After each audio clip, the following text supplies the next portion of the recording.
So, Meralco tsaka NLEX, no, yung first game ngayong araw kasi walang cable and then maintenance. So, highlights lang muna tayo. Actually, lagi naman tayong highlight. Pag hindi natin kasi doon pa lang pwede na tayong mag-decipher ng game. Well, doon lang pinatunayan ng Meralco. Itong Meralco tsaka NLEX proved to be that height is might and height is an advantage dito sa laron to.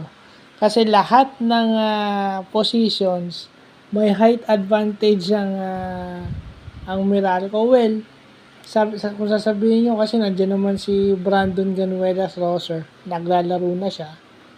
But it's not enough. Silang dalawa lang ni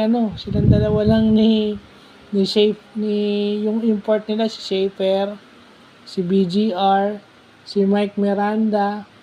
I mean, Sean Anthony even is forced to play big. Di ba? So, mahirap kung kulang ka sa bigs. Kahit nandiyan si BGR, ang kalaban mo may Almasanga. Hindi ko ata nakitang ginamit si Bakes, di ba? May Almasanga, may may Brimo ka. May pupuntahan ka sa loob. Plus, saan ka nakakita? Chris Rosales is forced to guard Bong Quinto on the post. Talaga nung nagkaroon ng cross match, si Chris Rosales forced to pick up Bong Quinto. Doon pa lang panalo na si Bong Quinto sa matchup na yun kung walang double team. Yun na nga nangyari. Nashutan siya ni Chris Rosales is nashutan ni Bong Quinto. So, doon pa lang makikita nyo na talagang iba din. At saka syempre, yung shooting ng Meralco out of their offense, yung drive and kick nila gumagana. And then yung mga drop passes nila kumukonekta. So nahihirapan yung NLEX because yung defense ng NLEX is nai-stretch. Humabol sila pero hindi nila napigilan yung last play.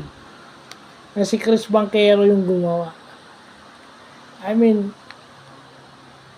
talagang ganun. Sa last play nagkakatalo. Bumalik yung NLEX pero nangyari is tinalo sila nung last play execution ng execution.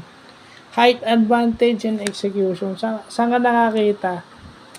Nag-turn to the corner si Chris Banchero. Why? Kasi yung screener niya mas malaki.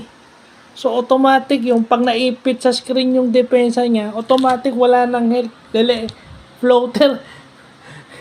Kung tutuusin, floater na nga lang ni Banchero yung kasi may depensa Pero kung tutuusin, pwede niya i-layup yun. Kasi nakita niyang may sasabay, so floater na lang nga, pumasok. So, ganun yun Pag naiwan sa screen yung kalaban o yung defense, yung NLEX is, yung defenders ng NLEX naiwan sa screen. Dahil yung screener ni Chris Banchero, yung mga bigs niya na malalaki. Ganun yun. Pag may height advantage ka talaga, talo ka. Talo ka kung may height advantage yung kalaban. Usually. So, yun lang po.